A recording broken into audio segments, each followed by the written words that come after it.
ದೇವ್ರು ಬಂದಾಗ ಬಂದೆ ಪಲ್ಲವಿ ನೀನಿವತ್ತು. ನೀನೇನಾದ್ರೂ ಸಮಯಕ್ಕೆ ಸರಿಯಾಗಿ ಬರ್ಲಿಲ್ಲ ಅಂತಿದ್ರೆ ನಮ್ಮಿಬ್ಬರ ಗತಿ.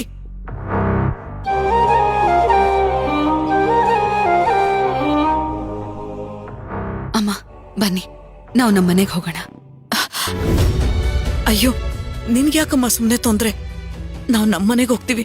ಸ್ವಲ್ಪ ಡ್ರಾಪ್ ಮಾಡಿಸ್ಬಿಡ್ತೀಯಾ? ಏನು ಬೇಡಮ್ಮ, ವಿಕ್ರಾಂತ್ ಅವರು ಬರೋ ತನಕ ನೀವು ನಮ್ಮನೇಲೇ ಇರಿ. ಮಿಕ್ಕಿದ್ದೆಲ್ಲ ಆಮೇಲೆ ನೋಡ್ಕೊಳ್ಳೋಣ. ಪ್ರಾಮಾಣಿಕತೆ ಅನ್ನೋದು ಚಾಳಿ ಅಲ್ಲ, ಗುಣ. ಕೆಲ್ಸ ಮಾಡೋ ಜಾಗದಲ್ಲಿ ಒಳ್ಳೆಯವನಾಗಿ ಮನೇಲಿ ಕೆಟ್ಟವನಾಗಿದ್ರೆ ಏನ್ ಪ್ರಯೋಜನ?